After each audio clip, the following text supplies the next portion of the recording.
تخيل إنك تعيش حياتك كلها علشان هدف واحد وهو الانتقام. في حكايتنا النهاردة أنجلو راجع بعد سنين طويلة لعالم العصابات، لعالم الخيانة، وهو ما عندوش أي حاجة يخسرها. هدفه واضح: الانتقام من كل اللي دمروا حياته وقتلوا عيلته. هل هيقدر يدخل عالم المافيا وينفذ انتقامه؟ هو ده بقى اللي هنعرفه في حكايتنا النهاردة. بس قبل ما نبدأ ما تنساش تصلي على النبي عليه أفضل الصلاة والسلام، ولو لسه ما اشتركتش في القناة فانزل اشترك وفعل إشعارك علشان يوصلك كل جديد. في يوم ممطر وكئيب بيكون في شخص اسمه برونو راجع لبيته، بتوقفه ست عجوزة وبتقول له إن في ظرف وصل باسم أنجلو، ولكن العنوان هو عنوان شقته. فبياخد برونو الظرف في صمت مريب ومش بيرد على الست حتى. وبنشوف شقته اللي شكلها بيكون متبهدل جدا وباين عليه إنه مهمل فيها بشكل كبير. بيقعد على سريره وبيفتح الظرف وبيكون في صورة لبنت صغيرة. أول ما برونو بيشوفها بينطق اسم فاني وبيبتسم ابتسامة مرعبة جدا. بننتقل بعدها لمشهد تاني في بيت شكله بيقول إنه محترم والناس اللي عايشة فيه طبقتهم عالية، وبنشوف فيه ثلاث أطفال واللي من ضمنهم البنت اللي اسمها فاني، وهي بتطلب من صاحب اخوها اللي اسمه كورتي انه يطفي الشمعة بايده، بس هو بيبان عليه انه خايف يتلسع. فبيدخل انجلو وبيطفيها، وتقريبا كده بتكون في شرارة حقد بينهم. المهم كورتي بيلبس شنطته وخلاص هيمشي. انجلو بتسلم عليه وبتديله فلوس، والظاهر ان هي بتقدم له المساعدة هو وامه. كورتي بقى وهو ماشي بيقابل ابو انجلو وهو راجع للبيت بتاعه بالعربية، وبنلاحظ ان في حد في عربية تانية ماشي وراه. اول ما بيوصل للبيت بتكون فاني واخوها مستخبيين في الدولاب، والظاهر كده ان الاب متورط في حاجة كبيرة جدا لدرجة ان المافيا بيطالبوه بدفتر شيكات، وهو بينكر ان هو معاه الدفتر ده. وام فاني بتدخل تتوسل ليهم، فواحد منها بيضربها بالمسدس في وشها. وهنا بقى فاني مش بتقدر تشوف امها في موقف زي ده وانها تفضل واقفه مكانها ما تتحركش، فبتخرج من الدولاب بسرعه وبتجري عليها. وطبعا قبل ما حد يفكر يعمل لها حاجه ابوها بيمسك سكينه وبيطعن الراجل ده في ايده. وطبعا ردة فعل رجال المافيا معروفه، بيخلصوا على الاب والام والطفله بحجه انها مش هتنساهم وهتتكلم عنهم. وبيبدا المافيا يفتشوا بقيه البيت بحثا عن اخوها اللي هرب بسرعه، وهو بيشوفوه وهو بيهرب من الباب اللي ورا وبيضربوا عليه رصاص. وبنعرف ان فلت منهم وراح لبيت كورتي. انجلو كان بيعيط ومش قادر يمسك نفسه. طفل شاف عيلته كلها بتموت قدامه بدون اي رحمه ولا يعرف ايه السبب حتى. وعلشان انجلو ما يحسش انه تقيل على كورتي او انه هيجيب له مصيبه، بيقرر تاني يوم يمشي وكورتي نايم. وفعلا بيعمل ده وبينطلق في الشوارع بدون اي هدف ولا اي مكان عايز يوصل له. هو مجرد ماشي مش اكتر. بعد 7 سنين بقى وتحديدا في مدينه لوليس بنشوف الشاب انجلو اللي بينزل من الاتوبيس، وعلى الجنب التاني بقى بنشوف كورتي بعد ما كبر وبقى شغال في حانه، وبيكون قاعد بيسمع رأي صاحبه في عصير التفاح بتاعه، واللي بيبقى مبهور بيه جدا. بيقول له انا قلت لك قبل كده بيعوا لعيله اوراكو. وده بقى صديقي يبقى لقب عيله المافيا. بيبقى صاحبه حاسس انه هيكسر الدنيا وهيبيعه باضعاف سعره، بس طبعا كورتي بيرفض بحجه انه مش بيطيق المافيا ولا حتى سيرتهم. فصاحبه بيقول له ان اخوه بقى شغال مع واحد اسمه فان، وده شخص انضم لعيله اوراكو من قريب. فكورتي بيوقفه عن الكلام وبيكرشه من الحانه، بس اول ما بيفتح الباب بيدخل اخو الولد ده وبيمسك كورتي وبيقول له انت هتبيع لنا المشروب بتاعك غصب عنك، وبيعتدي عليه بالضرب وبيبدا يكسر في كل المكان. ولحسن الحظ بقى انجلو بيوصل في الوقت المناسب وبيمسك مفتاح انجليزي وبيديله على دماغه وبيوقعه على الارض. وبيقعد بعدها كورتي مع انجلو وبيقول له انه مش ده الشيء اللي هو كان عايز يشتغله فيه، بس هو بيحوش فلوس علشان يخش المدرسه. وبيساله كان فين ال7 سنين اللي فاتوا دول. فبيرد عليه انجلو وبيقول له انا اسمي دلوقتي برونو. والصمت بيطول بينهم حبتين. فكورتي بيقول له ده بيت اخوك يا غالي، عيش حياتك ونام هنا زي ما تحب. فبيتصدم لما بيسمع انجلو بيقول له انت شكلك عايز فلوس، احنا نبيع المشروب بتاعك للمافيا. فكورتي بيرفض تاني بحجه انه مش عايز يتورط مع المافيا في اي شغل مشبوه. فبيخشوا له انجلو من حته انهم اخوات وبيلح عليه انه يوافق. وعلى طول تاني يوم بيخرجوا يستكشفوا الاماكن وبيفكروا هيبيعوا المشروب فين. فبيقفوا قدام مكان بيتجمع فيه ناس كتير مشبوهه، بس للاسف مش هيسمحوا لهم يدخلوه. فبينطلقوا لمكان تاني وبنشوف واحد واقف بيبيع المشروب بتاعه هو كمان، وقاعد بقى يقول ده عصير تفاح مستورد وجاي من على الحدود. بس صاحب الحانه مش بيكون مبسوط بيه خالص. وساعتها بيكون انجلو مع كورتي وبيعرضوا عليه انهم يبيعوا مشروبهم. وفي الوقت ده بيوصل فان للمكان وبيقول للسواق في 2 سرقوا مني مشروبات ما تعرفش راحوا فين. ولما مش بيجاوبوا بيعمل من وشه شاورما. وفي الحانه بنشوف انه مش مرحب بانجلو خالص. وصاحب الحانه بيقول لهم انا مش هبيع الزباله بتاعتكم دي عندي من الاخر. فبيقدم له انجلو كوبايه تانيه. في المره دي بقى الناس اللي كانت بتبيع مشروبها هم اللي بيدوقوها وما بيصدقوش طعمه. فبيقولوا له انهم هيشتروه هم. فصاحب الحانه بيقول هي جت عليا يعني، وبيدوقوا فعلا واللي بيطلع جامد جدا. وقبل ما يبداوا يتشاوروا في الموضوع بيوصل فان للحانه وبيدخل بكل بجاحه وبيعرف نفسه وان عايز شخص اسمه نيرو، وده بقى يبقى ابن زعيم فانتي. وبيضرب طلقتين في الهوا كده اللي هو يعني عايز يخوفهم، وبيقول انا اتسرق مني مشروب ولقيته عندكم هنا. وبيبدا ينادي على نيرو واللي بيكون مفكره كورتي. فبيتحرك كورتي ناحيته وعلى طول بيكون هيقتله. فبياخد انجلو سكينه بسرعه وبيقول له انا نيرو. وقبل ما فان يقتله بسرعه كبيره جدا انجلو بيحط السلاح على رقبته وبيطلب انه يسيب كورتي في حاله. وعشان يبان لك ازاي فان راجل مش بيخاف وقلبه مش ضعيف بيقول للتابع بتاعه يقتل كورتي. كده كده انجلو ما يقدرش يعمل له حاجه. وفي ثانيه واحده كورت بيقدر يتحرر من مسك التابع فان وبيهرب منه، وفان بيمسك سلاحه تاني وبيغربل المكان بالرصاص، وبيكون كورتي وانجلو مستخبين ورا المنطقه المصفحه. كورتي بيفكر بسرعه وبيطلب من انجلو يرميه بالمشروب اللي في ايده، وفعلا بيعمل كده. فطبعا فان بيضرب عليه نار وهوب المكان كله بيولع بسبب الكحول، وعلى طول بيقدر يهرب الاربع اشخاص من المكان. بيركبوا العربيه وبينطلقوا بيها، وهم راكبين بقى انجلو بيسالهم وبيقول لهم هو مين نيرو ده وهل كان في الحانه او لا. فبيتفاجئ انه واحد من الاتنين اللي كانوا بيحاولوا يبيعوا المشروب، وبيبدا يعرفهم بنفسه وان اسمه نيرو فانتي. بنشوف احنا بقى فلاش باك لمشهد للشخص اللي كان راكب مع نيرو ده، وبنعرف انه كان بيهرب مشروبات مع شخص قبل كده، واول ما سمعوا الشرطه بيخبوا العربيه بتاعتهم وبيستخبوا، وبعدها البوليس بيمشي. فبيرجع اخو نيرو للعربيه تاني، لكنه بيقابل حد غير صاحبه وبيكون ماسك سكينه وبيعوره في وشه، وبيقدر يتفادى ضربته وبيستخبى تحت العربيه. فبيوصل بقيه المافيا وبياخدوا كل اللي في العربيه وبيمشوا وبيسيبوا اخو نيرو وهو مرمي تحت العربيه وصاحبه جثه مرميه جنبه. بنرجع تاني للواقع وبنشوف حفله لناس اغنياء وشكلهم مافيا هم كمان، ونيرو واخوه بيتكلموا عن انهم المفروض يخشوا حرب ضد عيله اوروكو. وبيدخل عليهم انجلو وكورتي ومعاهم شنطه فيها المشروب، ونيرو بيكون مبسوط وبيقول انها هتعجب ابوه جدا. وبنعرف ان الحفله دي هي حفله زواج ابن اخو الدون، مش كريستيانو يا صديقي، لا ده واحد تاني اسمه الدون جلاسيا. وبنعرف بقى ان عيله فانت بتحكم البلد، وبيكون في بينهم وبين عيله جلاسيا زي ما تقول كده مصالح يعني. فانجلو بيقول لنيرو انا تقريبا سمعت ان عيله اوروكو استولت على حتت من الاراضي بتاعتكم. فبيتعصب اخو نيرو عليه، بس بيقطع كلامهم ده الخادم لما بيقول لنيرو ان ابوك عايزك. وبيتعرف على انجلو ونيرو، بيقول لهم المكان مكانكم يا شباب وانجوي. طبعا عايز اقول لك ان كورتي جبان جدا وبيبقى عايز يمشي من المكان، بس صاحبنا انجلو بيقول له احنا في حفله يعني انجوي يا ابو عمو، مش كل يوم هنروح حفله يعني. وفي اوضه الاجتماعات بقى بنشوف ابو نيرو وهو بيتكلم عن مشروع لضم 3 عائلات، برغم ان عيله اوروكو بتتعدى حدودها بقالهم فتره، الا انه لازم يعمل الاتفاقيه دي ويضمهم. وبنعرف ان اخت نيرو هي اللي بتتجوز ابن اخو جلاسيا، وهي دي المصالح اللي كنت بقول لكم عليها فوق. وده بيكون تفكير ابو نيرو لانه حاسس انه هيودع ومش مطول معانا وعايز يسيب العيله على اساس متين. طبعا نيرو مش بيكون مبسوط وبيقول ان عيله اوروكو قتلت واحد من رجالتهم، فاخوه بيقول له ده عشان انتم سرقتوا المشروب بتاعهم. بس وجهه نظر نيرو ان الطريق ده كان بتاعهم هم، وان عيله مش قادره تحمي اراضيها مستحيل تقدر تعيش اكتر من كده. وبيحط قدام ابوه المشروب بتاع انجلو وبيمشي من غير ولا كلمه. بنرجع تاني للزفاف وبنشوف اخو نيرو وهو متغاظ جدا من العريس، والظاهر كده ان العريس هو كمان بيستفزه، وبيقول ان هو دلوقتي واحد من عيلتهم وبيتكلم بطريقه سخريه على الزعيم فانتي، وبيقول انه هيحل لهم مشاكلهم مع عيله اوروكو، مع انه مش شايف اي معنى للارض اللي هم عايزينها وانه مجرد طريق بينقلوا بيه المشاريب بس. وهنا انجلو بقى بياخد وضعيه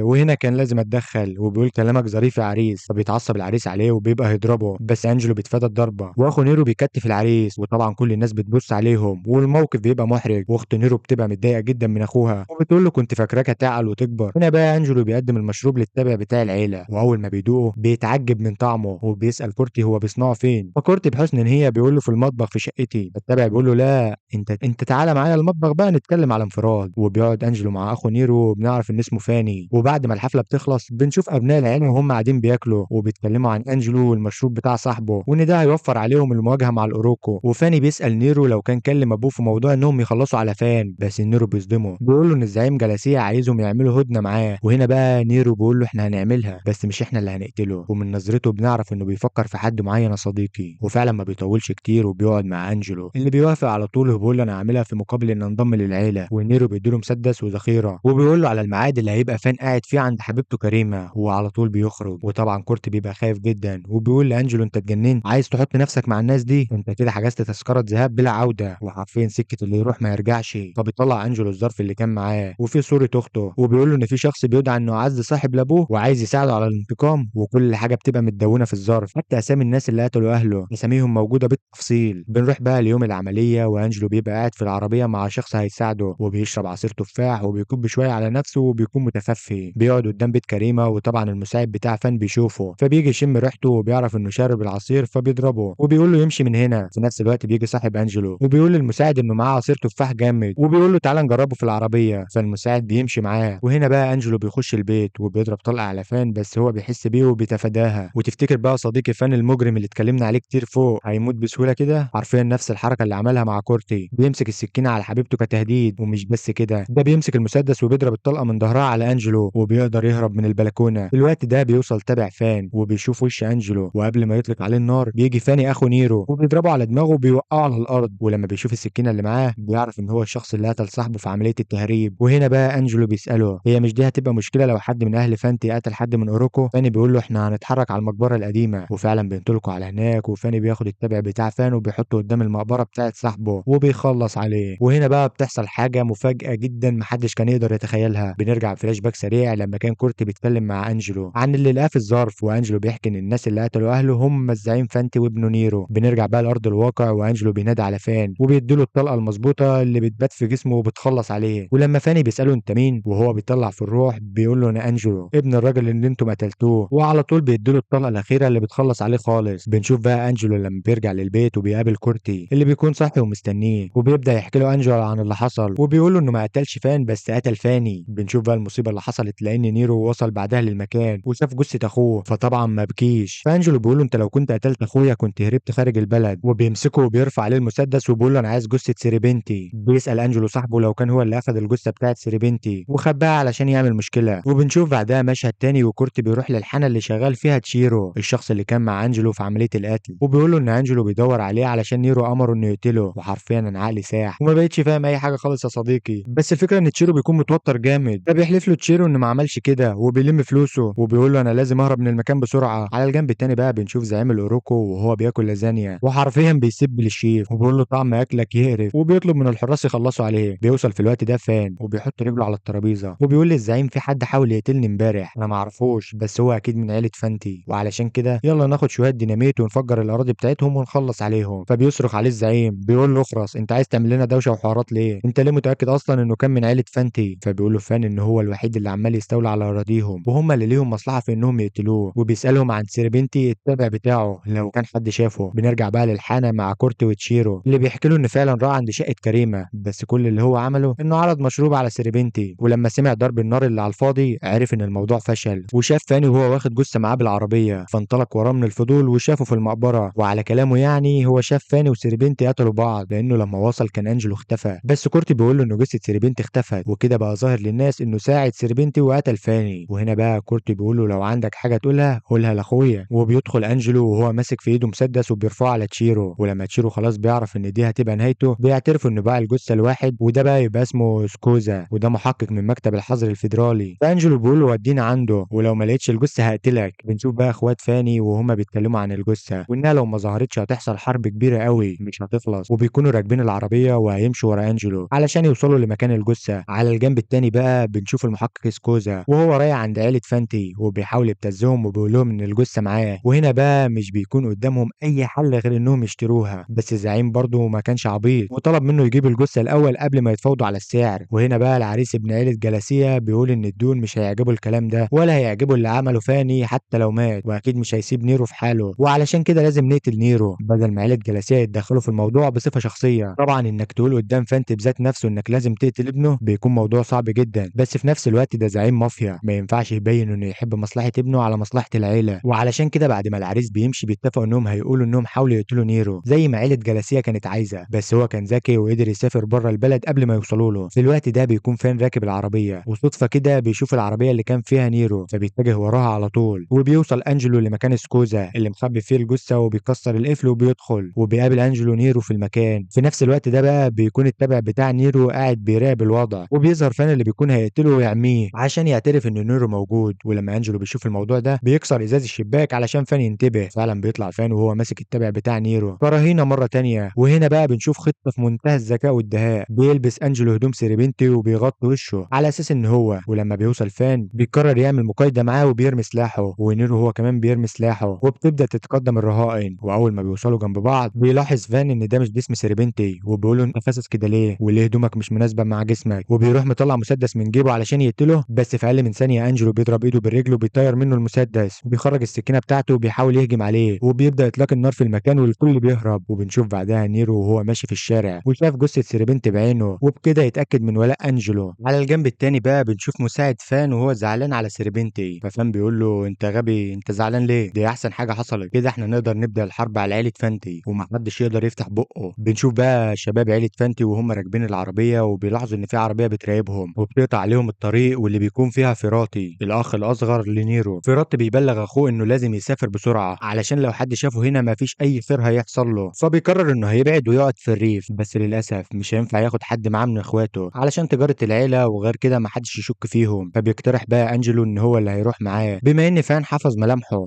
وبيوافق نيرو على كلامه وبيسأله لو كان بيعرف يسوق. وعايز اقول لك بقى ان بعد كل الاحداث دي بيوصل سكوزا للمخبأ بتاعه، وحرفيا كده جه بعد ما الفرح خلص بيتفاجئ بقى بالشبابيك المتكسره وان الجثه اتسرقت، فبيعرف ان تشيرو هو اللي اتكلم. وبنروح بعدها لمشهد الجنازه ونيرو بيكون متأثر جدا وبينطلق مع انجلو للمكان اللي هيقعدوا فيه. بقى بتحصل حاجه غريبه وبنشوف راجل مريب كده وهو بتجيله مكالمه ان الهدف بتاعه شخصين لازم يخلص عليهم، وشكلها كده هتولع اكتر واكتر يا صديقي. بنرجع فلاش باك لنيرو وفاني قبل ما اختهم تتجوز، وبيبان قد ايه فاني كان متضايق من الوضع وان اخته هتتجوز واحد هو مش بيحبه علشان مصلحه العيله، وكان شايف ان المفروض نيرو يتصرف بما انه الاخ الكبير ليها. بنرجع تاني لانجلو ونيرو وهما في العربيه، وبيكون عدى اسبوع على الموضوع ونيرو بيكون شارب عصير تفاح وبيدوس على البنزين جامد عشان العربيه تجري. بيبقى في شخص عايز يوقفهم لكنهم بيغطوه بالطينه وبيمشوا، وتقريبا ده هو الشخص اللي المفروض يقتلهم. بينزلوا يفطروا في مطعم والاكل بيكون طعمه حلو جامد، ونيرو بيسأل العامله لو كان في مكان قريب او رخيص يقدروا يباتوا فيه، وفعلا بتاكد له ان في قريه قريبه منهم اسمها كوتا. بس نيرو بيكون خايف ان الفلوس اللي معاه ما تكفيش، لكن انجلو بيقترح انهم يناموا في العربيه كتوفير يعني. فالعامله بتقترح عليهم يأجروا خيمه بتمن رخيص، وبيخرج انجلو بسرعه من المكان وبيتجهوا على كوتا وبيروح على الخيام. وانجلو بقى بيروح يملى ميه علشان يشربوا، والمكان كله بيكون عائلات واطفال من دار ايتام. وبيبان الجزء الطيب من نيرو لما بيقرر يلعب شويه العاب سحريه قدام الاطفال علشان يبسطهم. فالاطفال بتسأل لو كان انجلو هو كمان بيقدر يعمل حاجه، فنيرو بيقول لهم انتوا مش شايفين وشه عامل ازاي؟ اكيد لا طبعا. فبيخش عليه انجلو ويديله محفظته، وهوب بيروح واخد منه الحزام وموقع له بنطلونه في خفه يد مفيش كلام. بيجي الليل وبيقعد نيرو يحكي مع انجلو عن الذكريات بتاعته مع اخوه فان، وبيسأل انجلو لو كان عنده اخوات، فبيقول له انجلو انه الابن الوحيد لاهله وهو صغير كان بيلعب دايما في الشارع ومن هناك اتعلم السرقه. نيرو بيقول له انا اول مهمه ليا كانت ان ادوس على راجل العيله عايزه منه فلوس، وكان ساعتها عنده 14 سنه واسمه تيستا، وكان معاه 4 تانيين، وكانت عمليه حقيره بس هو اللي بدأ بالهجوم، وفي ولد صغير هرب قبل ما يقتله. طبعا احنا عارفين القصه كلها وعارفين مين الولد ده، بس انجلو كان محتاج يتاكد ويسمع بنفسه. بيفضل انجلو سهران طول الليل بيتفرج على رساله من صاحب ابوه، وبيكون عارف ان واحد تاني غير اللي يعرفهم كان معاهم في الجريمه دي. فالصبح بيخرج نيرو وانجلو من القريه وبيروحوا يملوا العربيه بنزين، فبيوقفهم شرطي علشان شكلهم المريب. بس طبعا زي اي حاجه بتمشي بالرشوه نيرو بيكرمش له كام دولار في ايده. فالشرطي بيقول له انتوا حبايبنا، هتروحوا تقولوا للراجل اللي هناك ده انكم تابعي وهو هيظبطكم. وبخفه ايد انجلو احب اقول لكم انه سرق محفظه الشرطي. المهم بيدخلوا بعدها للسوبر ماركت ونيرو بيكلم اخوه وبيقول له انهم وصلوا البلد اسمها كوتا، واخوه بيقول له يستحسن ما تقعدوش في مكان واحد كتير، وبيحذروا ان الاوروكو بعتوا حد وراهم، وبيوصف لهم انه راجل ضخم العضلات عملاق طوله 3 متر. ونيرو بيقول له هحاول اخد بالي، وبيروح بعدها للحانه وبيطلب من نادل اقوى مشروب عنده، وشكله كده هيغسل المواعين وفلوسه خلصت. على الجنب التاني بنشوف القاتل اللي بيكون ماشي وراهم، والشرطي بيوقفه وبيفتشه وبياخد منه كام دولار هو كمان غرامه، وبيشوف ايه البضاعه اللي معاه واللي بيلاقيها جثه، فعلى طول بيمسكه وبيعمل منه سلطه. وبيساله القاتل لو كان شافه وشوش جديده في المنطقه قريب، وبالتحديد شابين مسافرين مع بعض. فبيعترف الشرطي وبيقول له شفتهم ودلوقتي هم في المحل اللي قدامنا ده. انجلو بقى كان بيجيب شويه اكل وشاف سكينه حلوه بتتباع فدخل يشتريها. اما نيرو فكان في الحانه بيلعب ريست ورهان علشان يشرب ببلاش، لحد ما فجاه بيدخل القاتل للمكان، وحرفيا نيرو مش بياخد باله من اي حاجه، وبينادي عليه كمان وبيقول له تعالى العب معايا. والقاتل بيتاكد ان نيرو هو المطلوب من الصوره، وعلى طول بيمسك ايد نيرو يكسر بيها الصندوق اللي بيلعبوا عليه وبيضربه في وشه. فنيرو مش بيلاقي حاجه يعملها غير انه يديها له تحت الحزام، وفعلا بيعمل ده. واول ما القاتل بيسيب ايده بيخرج نيرو مع انجلو من المكان وبيجيبوا العربيه بتاعتهم بسرعه، ولسه يهربوا بيها بيخبطوا في القاتل والعربيه بتتدمر وهو مش بيحصل له حاجه، فبيطلعوا بسرعه يجروا على رجليهم. وطبعا كلنا عارفين يا صديقي ان الجري نص الجدعنه، ده راجل 3 متر مين اللي هيقف قدامه ده. بيجي الليل واصحابنا بيكونوا ماشيين في وسط اراضي زراعيه كتيره وبيكونوا عايزين يرتاحوا، بس القاتل معاه كلب متدرب كويس واكيد هيشم ريحتهم وهيوصل لهم، ودي بتكون حقيقه فعلا لانه ماشي ورا اثارهم ومحضر سكينته. اما اصحابنا بيلاقوا حظيره بيخشوا يقعدوا فيها وبيقفلوا الباب عليهم لحد ما بيسمعوا صوت الكلب بره، وبيدخل القاتل عليهم بسكينتين كبار جدا، وحرفيا انجلو مش بيلحق يعمل له حاجه. حتى نيرو بيستخدم مسدسه ومش بيسيبه بولا طلقه، وبيبقوا عاملين زي توم وجيري حرفيا، هم بيجروا وهو بيجري وراهم لحد ما نيرو بيتصرف وبيدي القاتل بحاجه على دماغه بتفقده وعيه. واول ما بيخرجوا من الباب بيكون صاحب الارض واقف ومعاه البندقيه بتاعته وبيقول لهم محدش يتحرك من مكانه، فبياخد انجلو نيرو على جنب وبيتضرب 3 طلقات في نص دماغ القاتل بيجيبوا اجله. وحرفيا نيرو بيقول بس جت من عند ربنا. بيسلم على صاحب المزرعه وبيقول له ولا يهمك اهتم بالكلب انت بس وما يشغلكش حاجه، وبيركبوا العربيه بالحصان اللي كانت مع القاتل وبينطلقوا لمكان مجهول. بنشوف بعدها اصحابنا وهم قاعدين في مطعم، والظاهر كده ان نيرو بيكون زهقان من الاكل لانه اكلوا كتير، ومعلش برضه نيرو ابن ناس يعني كل يوم بياكل سوشي، انما انجلو من الطبقه الكادحه فبالنسبه له الاكل ده وليمه الجريمه. بتيجي بعدها مكالمه لنيرو من اخوه اللي بيقول له فيها ان هتحصل هدنه بين عيلتهم والاوروكو، وان عيله الاوروكو اخيرا قرروا يخرجوا فان من العيله لانه بدا يخسرهم كتير، بس طبعا ما قدروش عليه، وبدل ما يقتلوا عيله وشخص فقرروا يعملوا الهدنه دي علشان يخلصوا على فان. وبنعرف ان فان جمع معاه حوالي 20 شخص واستقر في الجزيره، وتقريبا متحالف مع صاحب الجزيره دي واللي بيكون اسمه جران. طبعا نيرو ما بيصدقش الكلام ده وبيسال لو ده معناه انهم هيرجعوا البيت تاني، بس اخوه بيقول له ان فيراطي يحاول يقنع الدون، بس شكل كلامه كده بيكون مريب، وبيطلب من نيرو انه يقابله قبل ما يدخل البلد خلال يومين. بيعدوا اليومين وبنشوف العربيه منطلقه لطريقها للعوده واصحابنا بيكونوا فيها، ونيرو بيسال انجلو لو كان عايز ينضم للعيله لما يرجعوا، لكن انجلو ما بيردش عليه وبيكون الصمت حليفه. وهم ماشيين بنلاحظ ان نيرو ما دخلش طريق البلده واتجه ناحيه جبل كده ودخل جواه، ولما اتفتح الباب طلع ان ده مصنع عصير تفاح، ودي اللي بتصنع وبتبيع وبتجيب الفلوس لنيرو، وخصوصا بقى بمشروب كورتي اللي بيقابلوه في المصنع، وبيحضنوا الاخوات بعض وبيتكلموا عن الرحله اللي كانوا فيها. ونيرو بيقول له فعلا انجلو كان كويس جدا ما عدا في السواقه. كورتي بيبقى مش فاهم ازاي انجلو بيتعامل مع نيرو كده لحد ما بيقعدوا لوحدهم، وكورتي بقى بيساله السؤال صريح، بيقول له انت هتقتله امتى؟ هو مش المفروض احد اهدافك؟ انجلو بيكون رده انه ليه اصلا كورتي بيساله السؤال ده، مع انه كان شايف ان انتقامه ملوش لازمه من الاول، بس بيحكي له بعدها وبيقول له ان عشان يتقرب من فانتي لازم يكسب ثقته وبعدين يقرر هيعمل فيه ايه. بعدها بينادي على نيرو وبيقول له لو عايز تتعرف على العيله تعال اما اعرفك على الدوم فانتي. فبيبص انجلو لصاحبه كده وبيقول له شكلها كده مش هتطول كتير لحد ما اقتله. بنشوف بعدها انجلو ونيرو وهما بيراقبوا اوروكو واللي بيكون متحصن برجالته برغم انهم في هدنه. وفي الليل بيوصل نيرو لقصر العيله، واول ما بيدخل من البوابه وبيقرب من البيت بيلاحظ حاجه مريبه، وان الحراس تم تغييرهم، فبيطلع جري بالعربيه وفعلا بيتضرب عليه نار، ومحدش بيبقى فاهم حاجه. كل اللي هو بيقدر يعمله ان هو بياخد الحارس تجري معاه واللي شكله كده كان متهدد علشان يستدرجوه، بس بيقدر يهرب في العربيه معاهم، وللاسف بيكون بينزف فلازم ياخدوه على المستشفى. والمشكله الاكبر بقى ان ده ما ينفعش لانهم اكيد متراقبين. وهنا بقى انجلو بيسال نيرو هو ازاي عارف ان في حاجه مش مظبوطه، وبنعرف ان التجري ده بقى رفع ايده اليمين لما شافه، ودي كانت الاشاره اللي ما بينهم وان كده يبقى في حاجه غلط بتحصل. اما في القصر بقى بنعرف ان فيراتي هو اللي كان مخطط لكل ده، ولما ابوه بيطلب منه تفسير بيقول له ان اوروكو طلب راس نيرو كواحد من شروط الهدنه يعني، وده لان هو اللي هجم على فان من الاول وسبب لهم المشاكل دي كلها، واللي بيبقى بيتكلم بكل برود ولا كانه بيتكلم عن اخوه. بس لو تلاحظ ان نيرو كان دايما بيتكلم عنه بكل خير وبيحبه، ده اخوه الصغير يعني ومربيه على ايده، بس معلش يعني دي تربيه مافيا اكيد مش هيطلع مدرس جغرافيا يعني. المهم ابوه بيتعصب جدا وبيزعق معاه على اللي حصل، والتبرير فيراتي ان لو ما كانش عمل كده عيله جلاسيه كانوا هيعملوا اكتر من كده، وللاسف هم تحت امرهم لانهم بيحموهم في حاجات كتير. بنرجع تاني لاصحابنا واللي بيبقوا وصلوا للمصنع مره تانيه، بيحاولوا يعالجوا تجري وبيخرجوا له الرصاصه، ونيرو بيسال اخوه لو كان ابوه عارف اللي هيحصل النهارده. اخوه بيقول له ما اظنش، واكيد اللي اتبعت علشان يقتلك من طرف الدون فيراتي. وبيبقى في مشكله جديده وهي ان كل الطرق اللي بتؤدي لبره البلد مقفوله وكل السفن بتتفتش، وده معناه ان نيرو وانجلو مش هيقدروا يكملوا رحلتهم وكلها شويه وقت وهيقدروا يمسكوهم مفيش نقاش. بنرجع تاني بقى احنا للقصر وبنشوف زوج بنت فانتي وهو قاعد قدامه وبيولع السيجاره عادي، وبيهدد فانتي انه لو ما قبلش بموضوع قتل نيرو هيخلي عيله اوروكو هي اللي تحكم المدينه. بيجي الليل وبنشوف انجلو وهو واقف بره المصنع ومش عارف ينام، وهنا بقى بيتكلم مع كورتي وبيقول له ما يلا بينا نهرب من هنا، الموضوع ده احنا ملناش علاقه بيه من الاول واكيد نيرو هيتقتل من غير ما انت تتدخل. بس انجلو بيقول له انهم لو عملوا كده مش هيقدر يوصل لفانتي، وغير كده في واحد رابع كان معاهم في الجريمه وما اتذكرش اسمه في الرساله. ومن الاخر كده انجلو شايف ان لو ما فيش انتقام فما فيش معنى ولا هدف لحياته. وهنا بقى بنلاحظ ان تيجري فقد وعيه وللاسف مش هينفع يودوه للدكتور، بس انجلو شكله عنده خطه علشان ينقذوه بيها، والخطه دي بقى تبقى هي الجزيره اللي المفروض فان مسيطر عليها، وده اللي بيخلي نيرو يتعصب عليه. بيقول له ازاي عايزنا نعمل تحالف مع فان بعد ما قتل رجالتنا، وغير كده مفيش سبب اصلا ان فان يستضيفنا عنده. وعلشان كده يا صديقي في الليل بيقرر انجلو انه يهرب ويعمل حجه انه هيروح يجيب المشروب من العربيه، لكنه بياخد صندوق وبيهرب مع كورتي للجزيره، وبيوصلوا للحانه اللي كانوا عايزين يبيعوا فيها المشروب بتاعهم اول مره، وبيقدموا ازازه هديه لصاحب الحانه، وبيبقوا عايزين يقابلوا فان واللي بتدخلهم هي حبيبته كريمه. ويا ترى ده هيكون فخ ولا لا؟ ده اللي هتعرفه لما تدوس لايك وتعمل اشتراك علشان تتابع معانا كل جديد. المهم بنرجع لاصحابنا وهم ماشيين ورا كريمه وبيشوفوا تشيرو اللي بيقول لهم انه بقى خاين لسكوزا وبقى شغال في الجزيره دي من غير اجر. بيكملوا طريقهم وبيدخلوا على فان، وبكل غرابه بيطلب منه انجلو انه يعالج الراجل المصاب اللي معاه، وطبعا فان اول ما بيسمع الكلام ده بيرفع عليهم المسدس، بس بينزله تاني وبيسالهم لو كان في حاجه في المقابل هو يكسبها. وهنا بقى بنرجع للمصنع والكل بيفكر في خيانه انجلو، بس ما بيكونوش فاهمين ليه هو اختار فان لو عايز يخونهم يعني وما اختارش حد من العيلتين. بيقطع تفكيرهم ده بقى بقى كورت وهو داخل عليهم وبيقول لهم ان انجلو ما خانهمش ولا حاجه، وانه حاليا رهين التان، وان انجلو طلب منه ان هو يجيب له تجري معاه وييجوا على الجزيره وهتحصل مفاوضات بينهم. طبعا الاخوات بيشكوا فيه وبيبقوا عايزين دليل ان ده مش فخ، فكورت بيقول لهم انه هيبقى رهينتهم. وهنا بقى بنعرف ايه هو المكسب اللي قاله انجلو الفان، وهو انه هيجيب له اوروكو حي قدامه يعمل فيه اللي هو عايزه علشان يستولي على العيله. فان بيقول له هايل، هنعمل ايه بقى؟ انجلو بيقول له معرفش، دي خطه نيرو. طبعا نيرو لما بيسمع كده بيتصدم لانه مش بيكون عنده اي خطه مرتب لها. بيوصل نيرو للمكان واللي بيبقى عامل نفسه فاهم في كل حاجه وهو مش عارف يتصرف اصلا. بيوصل فان للمكان هو كمان وبيقول له انا سمعت انك هتقتل اوروكو علشاني، انا عايز اسمع الخطه بتاعتك بقى. فنيرو بيقول له لا خالص، ما عنديش اي خطه. فلما بيتعصب فان،